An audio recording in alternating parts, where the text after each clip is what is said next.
Hey there. Welcome to the Eurostep, the first Eurostep of 2023. Happy New Year, everyone. I am Ty Windisch, joined as always by my fantastic co-host, my stately co-host, Rohan Katti. Rohan, how's it going? I'm doing well, Ty. Thank you for asking. Happy New Year, everyone. Hopefully everyone's enjoyed their holiday season. Yeah. Try not to be too sad when you get back to your normal routine. Because it's a thing. It's a thing. It's tough. Post holiday depression and stuff. So stay strong out there. Yeah. But before we go into the pod, we have a New Year's theme pod. It's going to be very fun. What's the deal with For Auld Lang Syne? With what? You don't even know. I figured you might not know what I'm talking about at all, which is why I didn't preface this. You've never heard of the song For Auld Lang Syne? Maybe I have. It's like literally. I looked at it. It's Scottish. There's a Mariah Carey version that like gets electronic, and there's like fireworks behind her on the YouTube video she put out singing it. Apparently, Mariah Carey is just like all in on every holiday song at this point. But yeah, they have to thaw her out every year. Yeah, I don't know what else she does. But For Auld Lang Syne, it's like the New Year's song. Oh, okay. And apparently it basically just means for old time's sakes. And the song is more or less just saying, like, for old acquaintance we forgot, and for old time's sakes, over and over again. It's just very odd that there's a New Year's song. It's like people aren't generally aware of it or know exactly what it means. And it's just like one of those things where we're just like, roll out For Auld Lang Syne again. We need it. It's New Year's. I feel like, no offense to anyone in Scotland, I feel like we could come up with a better song. No, that's fair. Like, I know what the song is. I never knew what it was called. No one knows anything about it. Everyone just that weird song plays and no one knows exactly what they're saying. And exactly. Yeah, that's like I feel like I just perfectly encapsulated that. Yeah. So I think that's fine to be Scotland's New Year's song or whatever. Maybe they don't even use it. Maybe it's like, Foster's. It's not even real over there anymore. But I feel like what? Foster's beer in Australia, they don't drink it. Really? Yeah. Yeah. It's I'm sure it's the same with Outback, right? Like I'm sure they don't go to Outback Steakhouse, right? Like there's all these products that are marketed to us to seem like the other countries. And they're just like, the other countries are like, no, we don't do that. Fair enough. I know it's a whole Australian cottage industry. So. They'll confirm. They don't drink it. They don't like when you even mention it, honestly. Okay. So we apologize. On. Yeah, but I think, I'm not saying us too, but I think somebody could come up with a better New Year's song than For Auld Lang Syne. Although it is hilarious. Not us? We don't do songwriting. We can? We could do a Bucks specific one. It's too late. I will say it's kind of hilarious to watch Mariah Carey singing this Scottish song in like a very nice dress with fireworks behind her, and then like the electronic music starts. It's like, what are we doing here? Anyway. It is the holiday season. We're talking Mariah Carey, we're talking fireworks, we're talking Scottish songs, but also, you know what? Here's the thing. We're doing a fun New Year's resolution theme pod. One thing that everyone should have as their New Year's resolution is subscribing to this feed, whether it be a YouTube podcast platform of choice. Make sure you're subscribed. Check out all of the GSPN content at gspn.info. But yeah, if you would make that your New Year's resolution, that would warm our hearts dearly. It's going to be a big year on this. I won't say any more right now. I would recommend getting in now if you're not in already. And I know a lot of listeners have been in for a long time, so very much appreciate that. It's going to be a movie. Speaking of movies, Avatar 2? No, I'm just kidding. Don't listen to Make Time for that. Bucks New Year's resolutions. Let's get into it. So Rohan and I challenged ourselves. We're each going to do 2 resolutions. I have a bonus one. I'm a POS. But one is for the Bucks as a team. So something that the Bucks should resolve for. This is the content you're probably most used to from us, right? Us giving our uncultured opinions on what Bud and John Horst and the players should do.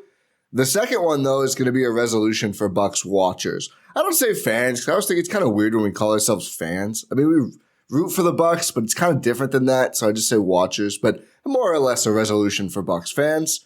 And we're going to each share one of those. So Rohan, I said you could go first. You were worried we might have the same one for the Bucks, and if we do, I will go with a backup resolution. But, and the caveat, we couldn't do health because A, you can't just resolve to be healthy and free from ailments and illnesses. Unfortunately, it doesn't work that way. And B, it's too much of an obvious pick. Everyone who watches the Bucks right now can pretty much tell the one thing they need the most. Obviously, they have to get healthy. They can't do much about that. Neither can we. For sure. And with that, my New Year's resolution for the Bucks themselves is, Ty, this is going to be a little bit wholesome.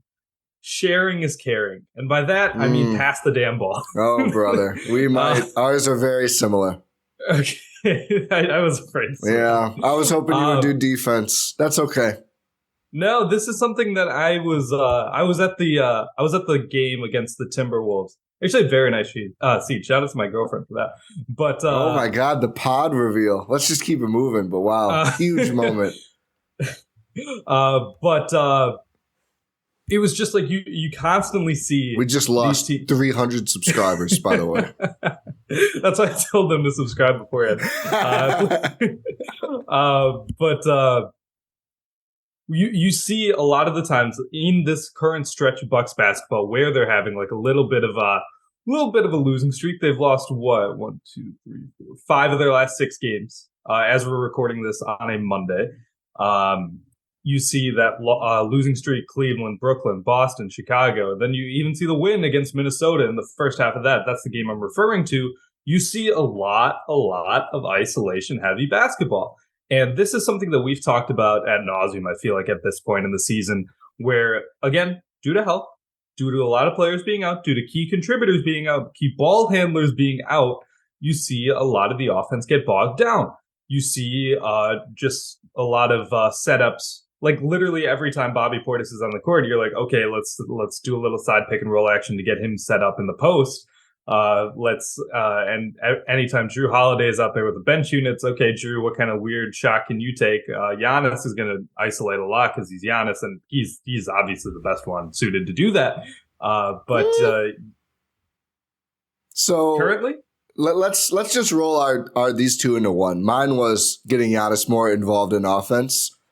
So he is 10th in isolation possessions, number of possessions this season in the NBA. The list is full of the guys you would expect, like Luka, etc.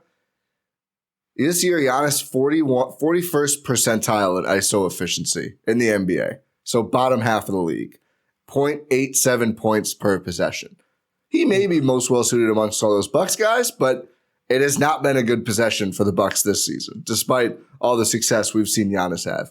I wonder if some of this, I wonder if it's like semi-transition drives that aren't counting as ISO that work better for him.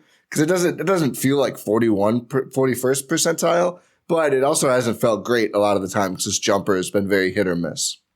Yeah, you see that, and like that doesn't surprise me a lot. And to be clear, I was saying best suited on the Bucks. Yeah, I knew you didn't mean the league. Yeah. Yes. But that you have seen that. Like, I'm not surprised when you say he's 41st after not looking up that stat. Because you see a lot of the times, I think the Boston game on Christmas was most emblematic of that. When you just see Giannis just isolation after isolation, mid-range jumper after mid-range jumper, and it's like, dude, what are you doing? Like, get involved, just set a screen, do something. Like, I recognize like Chris Middleton has been out. Chris Middleton, again, 36 games into the season, he's missed 29 of them. That's still a thing. Again, if we could cheat and say get healthy, that would be a resolution. Because please get healthy. For the love of God, get healthy, Chris Middleton. Because I feel like he would solve a lot of these problems as a primary ball handler. But you're just seeing this. The assist numbers are just not going down at all. Against the Celtics, you see 22 assists. Against Brooklyn, you see 17 assists. They have not hit 30 assists in a game. They've hit that 2 times this season. This entire season, they've hit it 2 times. In the NBA, they are ranked 18th in assists per game. The goddamn Golden State Warriors are damn near averaging 30 assists a game. Yeah. The Spurs are 3rd, Ty. Yeah. The Spurs. Well, sometimes teams without offensive talent need assists to score at all, but clearly they don't have enough. Let's go through the list. Warriors, Nuggets, Spurs, Nuggets Pacers, Suns, yeah, Kings, Celtics, Nets, Pelicans, Utah, Minnesota. Like there's a few outliers in here by the Spurs, Timberwolves, but then you see Grizzlies, even the Hornets, the Lakers. Yeah. It's like abysmal. You see all of the top offenses in the league are top like 10 like assist teams. It's them and the Nets. Bucks. It's going to be all the teams in the Nets because it's like, okay, we have Katti and Kyrie. We just don't have to. And it's like, yeah, fair. The Bucks don't have that. The Nets are 8th. Oh, okay. Well, never mind. The Nets are 8th in assists per game. Like you see all the top offenses like, and it's just like all the teams below them. You're like, okay, yeah, I understand why these teams are getting blown out. It's the Thunder, it's the Knicks, it's the Clippers, it's the Raptors, it's the Pistons, it's the Mavericks, it's the Rockets. Like you just see like these teams, they know what they're doing on the offensive end. They have an offensive identity time. We know that the Bucks have a defensive identity. That's how they've built their team. Their identity overall as a team is defense. But you need to have, there's two sides of that same coin, which is the game. Like you have your defensive identity. Where is your offensive identity? And again, I bring up that Timberwolves game because you saw it in the first half. They weren't passing the ball a lot. You were seeing a lot of isolation basketball.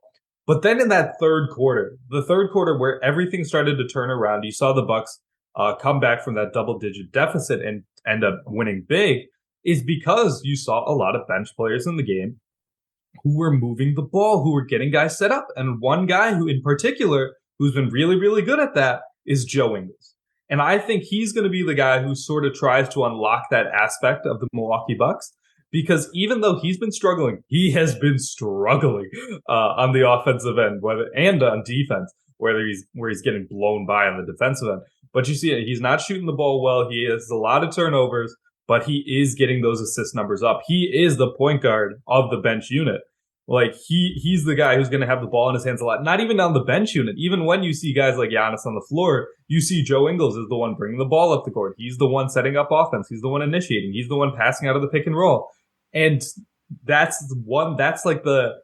what we thought we could get from Joe Ingles, and we're starting to see it a little bit. If that takes off, that is something that could really, really be beneficial for this Bucks team going forward. Even though he's largely looked like crap out there, and he's still playing less minutes than most other rotation guys just because they're easing him in, leads the non-big three Bucks in assists per game already at 3.3. Like the only ones higher are Drew, Giannis, Chris in that order. Also, I looked up to find out, are there Bucks more well-suited to, taking ISO possessions than Giannis? The NBA stats has 5 Bucks with enough possessions to count here. I'm going to give you their names. I want you to rank them and how you think they finish, and I'll give you the stats. So it's Giannis, Drew Holiday, Bobby Portis, Chris Middleton, and Javon Carter. Efficiency best to worst. I'm going to say Bobby's probably up there. I'll go Bobby, probably because it's a meme, Javon. Then Drew, Giannis, Chris. You could not have done worse. Okay. Well, you could have done a little worse. Chris is first, despite like Rusty Chris, 7 games played. He's scoring 1 point per possession, 67th percentile in ISO. Then it's Giannis. Then Bobby's pretty close behind. So that's why I said you could do a little worse. Bobby's 0.79 to Giannis's 0.87. Drew is 0.51 points per possession, which is the 4th percentile in the NBA, which is very bad. You score 2 points if you make bucket. 0.4 point is a lot less than 2 points, or 0.5 points is a lot less than 2 points. It's not good. You're scoring 1 bucket every, what is that, 8 possessions? Yeah. 1 point per 4. So that's bad. And then Javon is 0.5 exactly, so not 0.51. That's third percentile, basically. See, I thought it was going to be a trick question. I know. They're only logging 12 possessions. NBA stats is kind of a mess for Javon, so it's a very, very low. That's you could have stopped a mess. 47%, 47 possessions for Drew that have just not been very good. Yeah. That's not good. So, just going to say Jordan Clarkson is like 0.9 points per isolation possession. Just looked up that while I was on this list. for no real reason. But yeah, I agree. And I think, the passing, for me, I just focus on Giannis doing too much. Even with these guys out, he's isoing too much and taking too much load. He's second now in the NBA in usage. Somehow Joel Embiid is first again. Like, James Harden's on your team. What is James Harden doing exactly? Whatever. He's investing in establishments back in Houston. It's pretty crazy. Pretty crazy story for him to have come out in the middle of their good season. Like, it's just like, yeah, things are going pretty well. We're about to get Tyrese Maxey back. So glad. This is Daryl Morey. So glad I got James. His PPRM QSR is still top 10 in the league. We really need to go get Eric Gordon, every other former Rocket.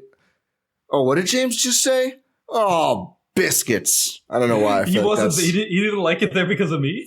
Yeah. Oh, James. But so Embiid is first in usage. Giannis is second. Giannis's usage percentage is 37.6. It's a career high for him. He's never hit 37 before. These are the last 5 seasons, which is basically the rest of the Bud Bucks years. 34, 32, 36.3, 31.4, and 30.7. So he's usually closer to 30 than 40. This would only be the second time he's above 35. The 36% season was an MVP year, but so is the 31% season. So that's the amount of possessions that are ending on a Giannis shot or pass, basically. And it's like he's involved more than ever before, and I think it's not good for the Bucks. Here's an interesting one, though, with Giannis and thinking about, like, yeah, you want to get him rolling, off screens, as a roll man, everything else, cutting to the basket, DHOs, all the fun stuff. One of his best play types by efficiency, and this is a siren song I've heard before, and I wanted to crash my boat and risk it all for the siren.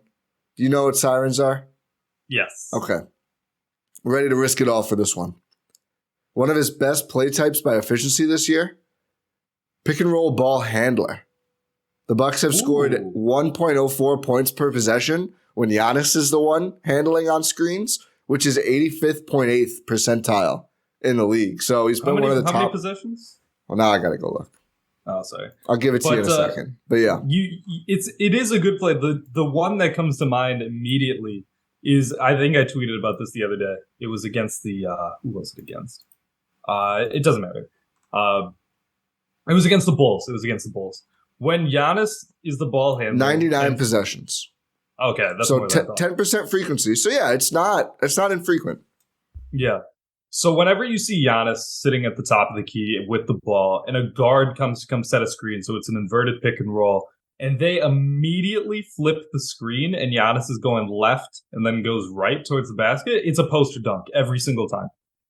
It's absolutely a poster because they're not expecting, like, the big who's on Giannis is not expecting the screen to be flipped. They're already setting up for Giannis to go right, but then they flip the screen and Giannis is going left, and then he just gets a wide open path through the lane, and someone smaller has to come and help and just gets dunks on into oblivion. Yeah. It's one of my favorite plays. Like the Costa Koufis dunk against the Kings a few years ago, the Zach LaVine dunk against the Bulls, the Luka dunk from like a few years back. Like those are all the same play over and over again. And you just see it time and time again. Those are very, very efficient possessions if you get the defense set the right way. Yeah. So Giannis being a ball handler in pick and roll is going to be a good play. I love how we keep oscillating this because we saw a lot of it's just going back to the dark days. You see like, oh, put the ball in Giannis's hands, point Giannis. And then it's like, oh God, get the ball out of Giannis' hands, have him be a secondary playmaker. Oh my God, get Giannis the ball in his hand. Well, I think the important thing is like we want Giannis on the ball a lot late, but not the whole game. Like it's like Correct. it's like a death lineup, right? Like the Warriors Draymond thing. Like they never started it because you're asking too much of Draymond to play center all year. You're asking too much of Giannis to do Luka stuff all year because the difference is Giannis has to work a lot harder to, have that usage rate. It's insane that Embiid does it. And it's probably related to the fact that Embiid usually has trouble getting through a full postseason. It's a lot of miles on a big guy. And I think even he probably a little less physical work than Giannis because a lot of his points are at the free throw line. Way more than Giannis. He's also not the ball handler that Giannis is. Yeah, true. He gets it in the post already. He doesn't have to maneuver from the top of the key through defenses to the post, through more defenders to the rim, which is what Giannis is doing. And Giannis doesn't rely on free throws as much. I mean, maybe he shoots nearly as much, but Embiid is a free throw merchant now. That's the saddest thing about the Embiid-Harden combo over there. So I think, but you see like guys like Luka, Harden, whoever else, position players, I mean, so many of those points can be, start to cut through the rim, make a pass, bunch of jumpers, everything else. Giannis is having to do a lot more physical labor, and the Bucks, quite honestly, have higher ambitions than a team like the Mavericks this season. You don't want him doing this much. So I agree. I think more passing is good, and then just more useful implementations of Giannis. I do think part of the issue, Bud gets a lot of flack for this. I think Giannis kind of looks around sometimes and goes, I'm not going to wait for Javon Carter to give me the ball. I'm good. I'm Giannis. I'm just going to take it, right? And I think there's a level of respect he needs to have for a ball handler. And I think maybe the biggest thing for Ingles is that it seems like Ingles is there. Like he's willing to go run off screens when it's Ingles. But in these games where like Drew is not out there, Chris is not, we know Chris he trusts implicitly. These other guys, I feel like he's kind of like, yeah, I've seen what Grayson does with the ball. I'm all right. I'm good. In my minutes, I'll just do it all. No worries, Grayson. Like, does that not seem to you like it's kind of, and I kind of understand why. I think he takes over a little too much, but also I do kind of get it. You get it. Like you understand.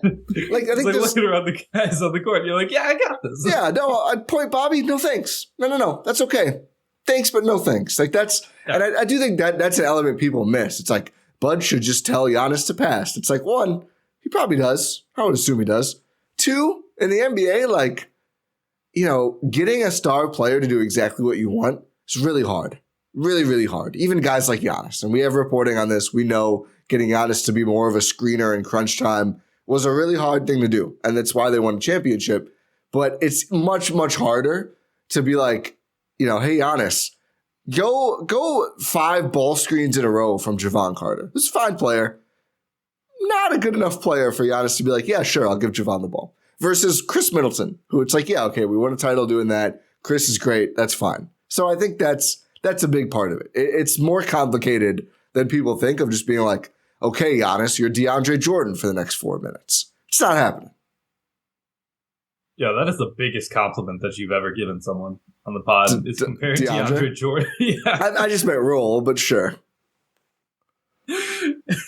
DeAndre's listening. He's like, oh my God. It's like, they think Giannis should be like me. I should have said Dwight, just so I could have talked about the insane celebrity military training show he's going on. Oh my God, what is that called? Special Forces or whatever? I don't know. Yeah. I think that's what it's called. When I saw the commercial, I was like, Dwight Howard. He must have did that and then went right to China. He's having an interesting year. Taiwan, sorry. Yeah, China, he'd not be able to do what he's doing right now. Yeah. But that is, I was like, Dwight, who else is in there? I think Mike Piazza's in there too. It's a bunch of random celebrities. And then Dwight. It's just, yeah. All right, man. Okay, so mine was Giannis, yes. But I'll give another one because I wanted to have a backup in case we did have the same one, and we did. Let's end the Jordan Nwora situation. Yo, what do you want to do to Jordan Nwora? Either trade him or play him. Either trade him or play him. I was like, what? No, I don't. No, Jesus, Rohan, relax. I just think end the Jordan. Well, it's just sad when like he's not playing in games that Mamu and AJ Green are playing a lot, and everyone is like, "Where's Jordan Nwora?" It's like, oh, maybe they're just not playing. They have a trade agreed to already, and they're holding him out until he's trade eligible. Then he comes in and plays 2 minutes. And quite honestly, the 2 minutes he played against the Wizards, based on just those 2 minutes, okay, he probably should have played a lot more in this game because he was initiating offense, actually doing a pretty good job, spraying some good passes, scored a couple times. I think one bucket he made, and then he made a couple free throws after he got fouled. It's like, all right, that's pretty good work, Jordan Nwora. But I just think, and maybe it's bigger than just Nwora. It might be like the wing situation in general. They really need some consolidation. I mean, or just some guys won't play. But I think right now, this system of like, okay, Marjan's not going to play even before he got sick for a little bit. So Nwora can play. And then Nwora is not going to play. So Marjan and West can play. And then West's not going to play. I just feel like it's generally unproductive to cycle through guys to this extent. And I think they just have too many. So I say Nwora because it feels like he's the most likely to be traded out of that group. MarJon too high on. Wes, like minimum contract, and I don't know who's maybe the Lakers. I don't know who's looking at Wes like, oh, we need that guy right now. But I just think it's a little messy, and I think the Bucks roster is screaming for consolidation. And I think if you're not going to play Nwora, I think he does deserve to go play somewhere. Yeah, that's fair. That's fair. I mean, we've given him some flack in the past for good reason about his play, but he has been a decent player. He like another team would love to. I've always said that Jordan Nwora is going to be either. Like, I think he's going to be a Rocket. He's destined to be a Houston Rocket. Yeah. Just because they need more guys who just need the ball in their hands. That's why they're going after James Harden. They want the ultimate guy. I mean, they want to be able to chart like an evolution, like Pokemon evolutions. You want to see like first year Jalen Green, then you're Kevin Porter Jr., and then you're James Harden. Like, yeah, that's just the hierarchy. It's like Digimon. Sure, I know what that is. Oh my god, I can't with you some days. What? You should be happy I made a Pokemon reference. I was, but now it's gone. Now I feel old again. Expecting too much of me. Yeah. But Jordan, yeah, that's a good one. Just remedy the situation because it's not going to happen on this team. Might as well make something out of the asset. I don't know who the Bucks would get, but get him like the Spurs or something. That'd be kind of fun. That movement offense. He's jacking up threes, driving to the rim. I hope he can play somewhere because there's something there. I still believe that. There is something there for sure. I'm just much less convinced the Bucks are going to be the ones to find it because of the resources they have to develop. And, every minute he plays now is going to be a minute people are saying, well, where's MarJon, who looked like a rookie against Washington, that's for sure. But it's going to happen. He had some really good moments, though. Yeah. It's really nice moments. Yeah. But that's what you're going to get with a guy in his first year who hasn't played like at a super high level of basketball before coming into the league. Yeah. You're going to see these rookie moments. And you know why? Because he's a rookie. But yeah, I agree. Remedy the Jordan Nwora situation. That's a good one. All right. Bucks Watchers resolutions. Do you want to go first or do you want me to go? You can go first. This one is one I need to take to heart, to be honest. And I have a bonus one of these that I'll get to later too. Give some grace to players returning from long absences, which is harder to do than I think people maybe realize. But I know it's difficult as a Bucks watcher because, like, you want guys back so bad because the basketball we have to watch in the meantime because they're out is pretty horrendous at times. I mean, we're one game from the Bucks being 500 after the 9-game winning streak to start. They're plus 10 right now, right? So it's pretty much evaporated that great start. They're still pretty close to first, but whatever.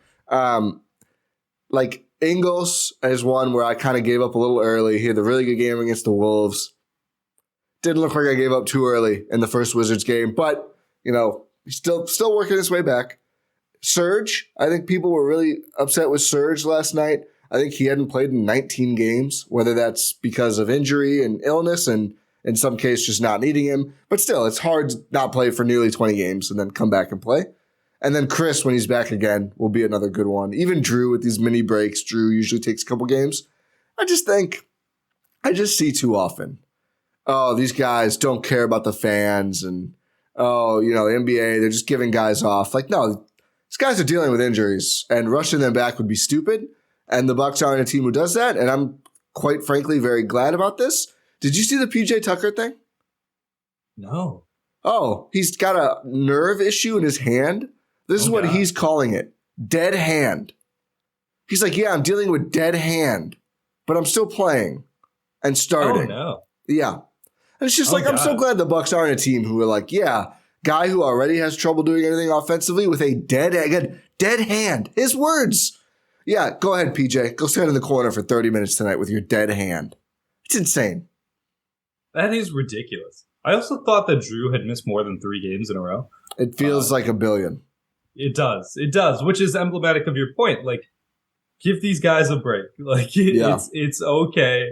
Dealing with non-COVID illness, which I'm not going to speculate as to what it is. Yeah, but there's been a few things that are sweeping the nation or the world right now.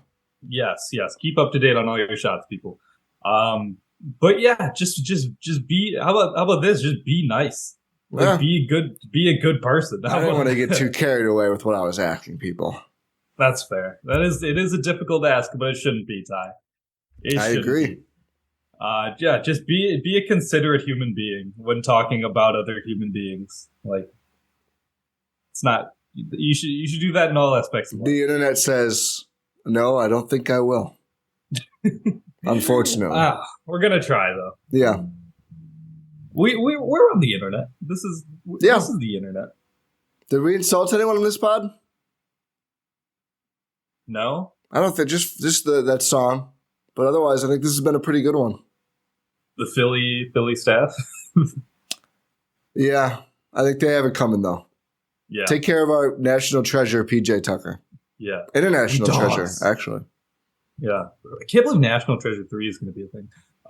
Without Nick Cage, it's really not. No, it will be house. With Nick Cage. Oh, I thought. Oh, they made a series without. Yeah, it. They made a series without Nick Cage. Yeah, I'll watch the movie. Yeah. Anyway, they made a series, and apparently, I'm not going to spoil it. I didn't watch it, but I saw a spoiler. Yeah. Yeah, no, that's a good one. And mine sort of plays into that one. My resolution is to just take it easy on Coach Bud, because we're seeing because we are critical as necessary, but not everything. He doesn't control everything. I think people need to recognize that. He does not control who sits. He does not control who's going to be playing. That's the athletic training staff who makes those decisions. He is not the one who, even if he has a fantastic game plan, he's not going to be the one that says, "Hey, Drew Holiday, go take like a step back corner three." Hey, Bucks, turn it over 9 times in the first quarter. Exactly. He's not going to be the one doing that. And one of the fair things you could say is for criticism is like lineups. Yeah. Like, what are these lineups out there? Why isn't Marjan playing? That's a good one. He was sick for a while. He needs to get back into conditioning, and ever since he's been playing. A fair criticism is, why didn't he play against the Celtics? That is fair. Because you saw a lot of Wes Matthews in that game, even though Marjan has just outplayed Wes recently, and just deserves minutes over him. I love you, Wes, but you're going to be more of a teacher role. It's not been good. It has not been good. Yeah, but he still has a role in this team. Go help develop the young guys. He's going to be next to DeMarre Carroll next year, and I root for it. Yeah, DeMarre Carroll seemingly has been doing a fantastic job as a development guy. Do you follow him on Twitter? No, he occasionally tweets sometimes. It was after like a big Marjan game. He was like, I love to see the guys when you put in you put in the work with them and you see them succeed. It's like, hell yeah, DeMarre. Yeah, that rules. He seems to be having a great job. This is gonna be DeMarre's first ring if they win this year. Yeah, he doesn't have one, right? Oh, that'd be cool. That'd be cool to get DeMarre Carroll. Add him to the list of guys we could get rings this year. I believe so. I could be wrong, but I believe so. I'll look it up. But yeah, just be nicer. Like if again with the lineups as well, there's a lot of guys out. Like what do you expect them to do? Like at least he's trying stuff. Like you mentioned in that Wolves game, you saw Mamu and AJ Green out there with Giannis, and you're like, okay, let's see what happens here. You're trying stuff. Again, I'm not saying don't be critical. Like, you can be critical, just be fair about it. Like, he's not in control of everything is my main point. Yeah. Even if you think about it, like the injury reporting stuff isn't really him. No. I mean, he's not the one. I mean, he's the one who speaks, but like team PR or whatever usually gives the updates for other injuries. Like, I don't know. Yeah, I like that resolution. Certainly not saying I think he's dropped. I mean, to your point of like we're being critical of him where it makes sense. I think he dropped to 0 on the Bucks stock market this week. So it's not like we're saying, oh yeah, Bud is unquestionably great and his stock is rising. He's had some bad games here. It's also a pretty trying time to be a coach when this many key players are out. For sure. And like, especially like when you see Serge Ibaka playing, he's not the one saying, "Hey, Brooke, go get 2 fouls real quick." Yeah. Like, what else are you supposed to do in that situation? Yeah. Yeah, it's. I think Serge made a log too yesterday. Bud probably loved that one. The roster is not as good as we thought either, which also makes Bud's job harder. There are guys that we thought could be relied upon in these situations who have just not been able to be relied upon in these situations. For sure. George Hill being sick has been like, oh no, not George Hill. Just, how did we get here, man? This is brutal. I mean, that's credit to George Hill, though, because he's been playing like elite basketball for his level in these last few games where he's actually had a role, because he went through a stretch where he was just getting DNPs, right? Yeah. Most bench guys have. It's outside of like Bobby and Pat at some point this season. Yeah, like he didn't play in 5 straight games. Or 4 straight games, and then he was getting like 16 minutes, like 20 minutes. Like he had never played. He's played over 25 minutes in a game, I think, twice this season. Or no, wait, it's way more than that. It's 1, 2, 3. It's like 6 times, 7 times. But he's only played over 30 minutes a game once, and that was that OKC game where no one played. Yeah, that was tough. Okay, I have a bonus resolution. Oh, please. Let's hear it. Can we stop, for Bucks watchers, stop doing standings watch in very early January, very late December, whatever. I can't even count how many times, the Bucks really don't care about home court. This is really going to bite them down the road. I think they care to an extent. They don't care enough to risk the health of their players, which is smart. It's not that they don't care at all about this. I think they want to win basketball games. I think we saw that when they started out with 9 wins in a row when the team was a little bit more stable, even though they were also missing some guys. But even with all of the downtrend and the tough start and basically going 500 after that first 9 games, they're 2.5 games out of first in the East as we record, and first in the NBA. So it's not like they've totally punted their season, and it's impossible that they finish with a top record. Like, there's just too much credence given to every game when there's more than half of the games remaining on an 82-game schedule. Like, if they end up 1 game out of first or whatever at the end of it because of one of these games, I'm not going to be sick because they made sure that Giannis and Chris and Drew and everyone else was healthy by the playoffs, because as we saw, that matters a lot more than their seeding. They had to go into Boston and they pushed them to 7 games without Chris. I don't know. I think the Chris part of that is a lot more important than where the game 7 was, personally. For sure. Like, again, there's so much basketball left to be played. We're not even at the halfway mark yet. Like, just to take a page out of Wisconsin sports lore. Oh. RELAX. You did it less creepy, thankfully. Relax. Yeah. I thought about just going right up to the mic, but then I was like, no. I'm not going to do the whole thing. It's very weird. And the actual play is more important than the record anyway. For sure. They're not going to be a play-in team. Yeah, exactly. And even if they are, they're going to be the best play-in team in history. I mean, it's a small history. Like, that'd be bad. It mattered. Like, obviously, yes, if they're a play-in team, yes, you should be concerned. Yeah, that's different. But they're still a top, like you said, they're 2.5 games out of the best record in the entire league. Just, it ain't that serious, They're a lot closer to first than they are 7th.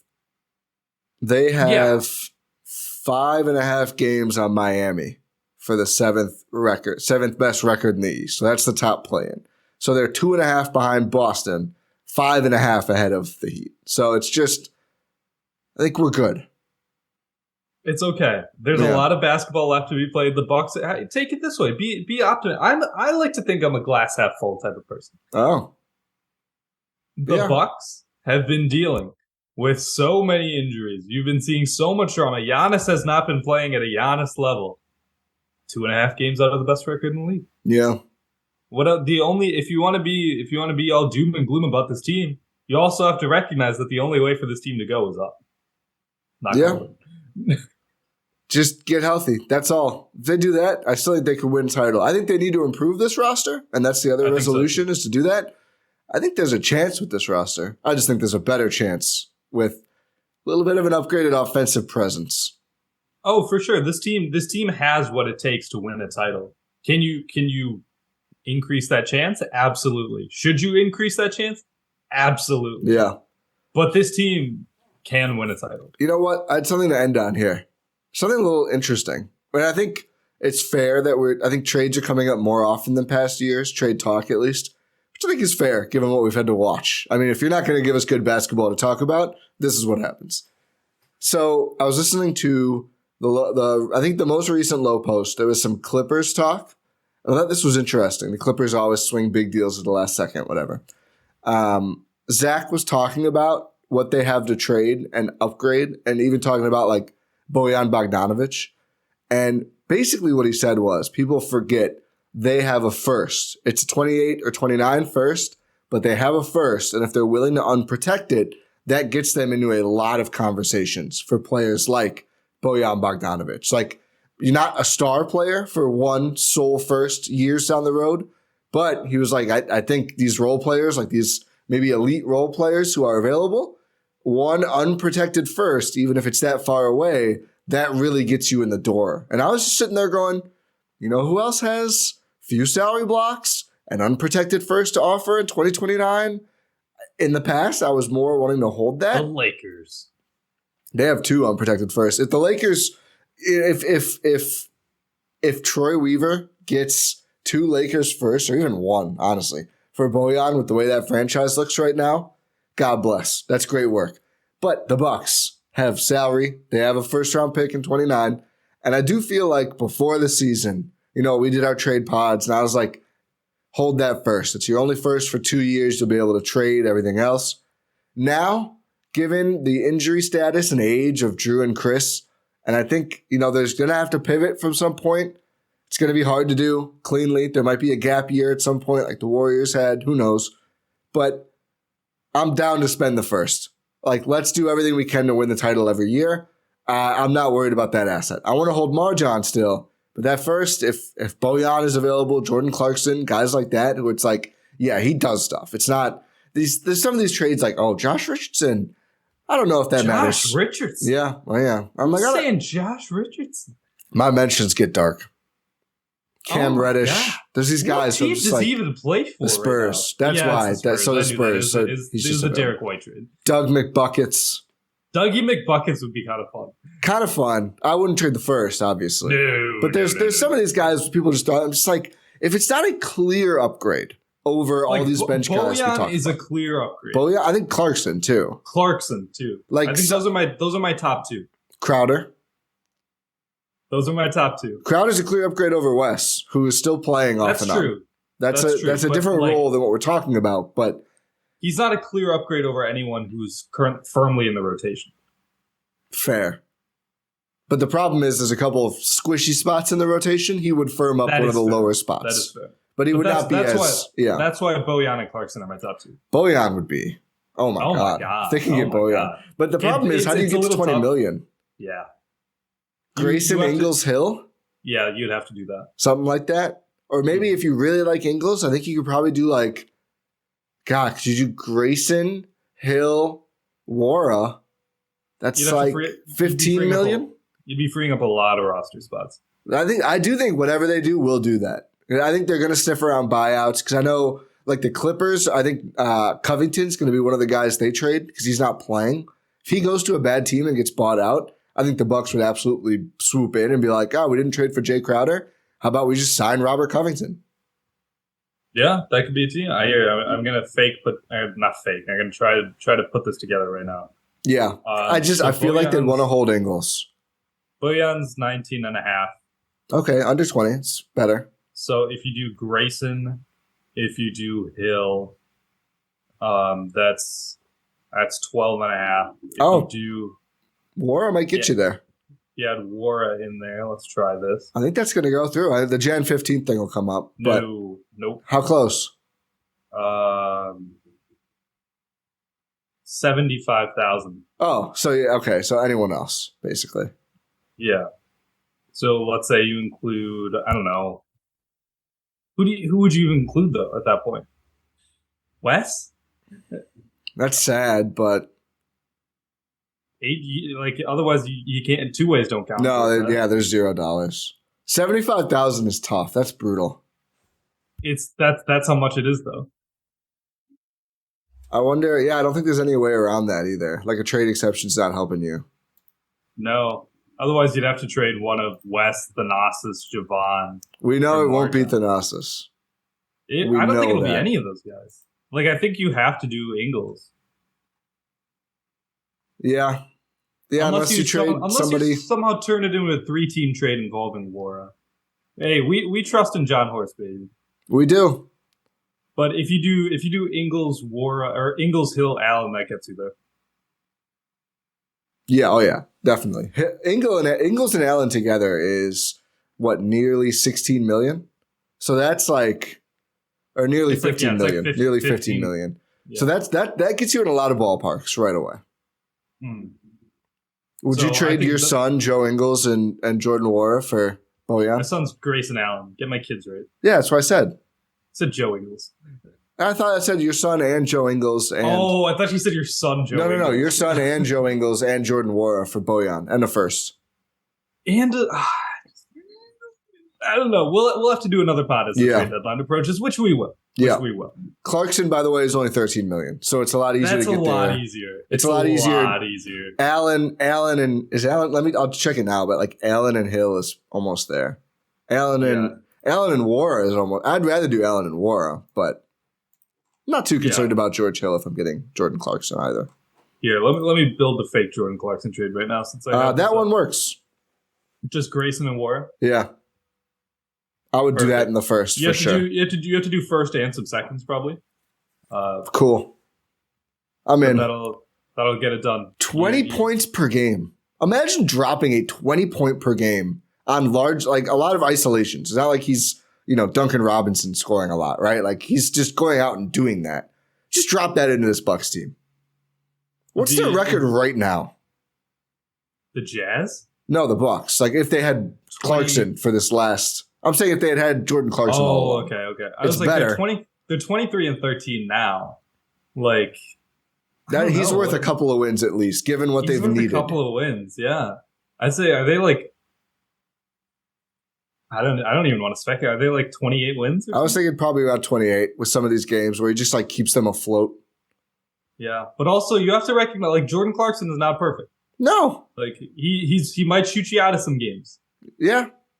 But they were out of a lot of games to begin with because no one could shoot at all. So I'll win with take that Wizards game we just watched. Yeah, it was just 3 after 3 after 3, and we're at the point where like spice. AJ Green is he an NBA player? I think maybe. By the way, I mean he's getting cooked possession after possession, but like that hasn't stopped shooters from getting paid before. Rohan, let this man make some bank. I mean, yeah, I'm fully supporting AJ Green. I miss you, Lindell, but still, that shot making it's striking though. I mean, as an undrafted rookie, let me pull up his percentages this year. No, Iowa State is much bigger than Northern Iowa University. Northern Iowa, excuse me. NIU legend here. He's not a Cyclone. But we're just like, oh my god! Like I'm getting a bunch of texts about AJ Green. We're chatting in the Discord about AJ Green. We're like, oh my god, AJ Green! They're getting cooked in his minutes, but I don't know if that's necessarily his fault. And he is shooting 50, 44, 100 so far. He's taking a free throw. Yeah, he's taken a couple. He's at 0.3 per game in 14 games. Let me look up the totals. It's got to be like what? 2. It's probably 2. Yeah, 2. He probably got fouled once and maybe 3 with the way he shoots. Yeah, 3. Or he took a technical. But it is just like the shot. 4. He's 4 for 4. Hey, look at that, AJ. Yeah, and he is 6 for 8 from 2. He's taking 8 twos? I think they're almost all jumpers, but yeah. But no, we're at that point where it's like, just to get back to the point where it's, you see some semblance of shot making and you're like, oh my God, this guy might need to play on this Bucks team because that's how devoid of shot making they are. Clearly Bud feels the same because he keeps getting minutes. Yeah, he keeps getting minutes. When he checked in the Timberwolves game, I was like, I know. I was like, whoa. Whoa. I was like, him and Mamu. I was like, oh, this is a weird bench unit. I was like, oh my. And then I was like, wait, Giannis is up there? Like, yeah. I was like, how many seconds are left in the quarter? Is he just trying to save a foul? Wait, no, there's like 10 minutes left in the quarter. What's going on? But it actually worked out pretty well. And credit to Mamu. Mamu's been playing a lot because he's going back and forth with the Herd. Yeah. He's putting up gaudy numbers with the Herd, then coming and getting some run with the Bucks. Like, He's doing stuff out there, Ty. I kind of wonder if we see AJ Green converted before Mamu. He's outplayed him a lot. He's outplayed him a lot by minutes these last 2 games. Yeah. He played 22 to Mamu's 4 against the Wolves in a real NBA game. He was plus 9. I don't know if we see either of them converted unless they can't fill any roster spots after a trade. I'm saying before. Yeah, maybe neither are. But I think AJ has more chance of being converted to an NBA deal than Mamu. That's fair. By the Bucks. Because I think that skill set, it's like, okay, that's all it's going to play here to a certain extent. Like, do we have Bryn Forbes at home? That's something. I mean, it is. That matters. We've seen that's a useful player. Yeah. Like in the right situation, that's a useful player to have on this team when, there's so much attention on Giannis and on Drew. If AJ Green continues to shoot 40-some% at high volume, that's an NBA player on the Bucks. How many guys have done that here? It's not a long list. It's not a long list at all. But AJ Green, he might be that's the point where we're at in the season. That is. It is. And that's AJ Green this year's Boogie. Oh God. I see a lot of it's been like a year, I think, since Boogie got released or something. I'm seeing a lot of Boogie content. Yeah. What's he up to? Is he in Taiwan too? I think there was talk of him playing there. He would 60-30 games. Maybe him versus Dwight. He'd probably start shooting the threes too. They're just having fun. Did you see the video of Dwight Howard getting bullied by Simbular? No, but that's amazing. Yeah. Oh my God. That is a name I've not heard in some time. Shout out Nafi Mashriki too. Yeah. But some people have no idea what we're talking about. No. But Simbular, he was drafted. I gotta support him, Indian guy. Yeah. The first Indian player to be drafted and play in the NBA, I think. Yes.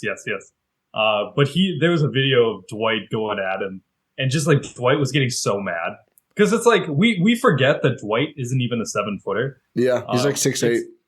Yeah, which is crazy considering he was a dominant big man, one of the most dominant big men this league has ever seen. Yeah. I mean, not the most, but you know what I'm trying to say. Should have been one of the top 75 players in history list. Absolutely should have been a top 75 guy. No question about it. First ballot Hall of Famer. No question about it. Yeah. But Simbular was just putting him in the basket. Possession after possession. What is he, 7'4"? 7'4", 7'5", something like that. He's 300 pounds. It's he's got to be is he at 350? Oh, let's unless he's slimmed down a lot. He was big. He's 7'5", 359. Yeah. So no shame in that guy. That guy's putting 99.99999% of the global population under the basket. He's 30. I didn't realize he's not coming back, Rohan. I'm sorry to tell you. I don't know. What if they sign him? What if they need some big men? Would you rather have Simbular or Serge Ibaka? Serge Ibaka. Why? He can play NBA basketball. That look. Come on. Give him some grace. He was out for 19 games. That's fair. Still hit a couple jumpers. He had a nice block.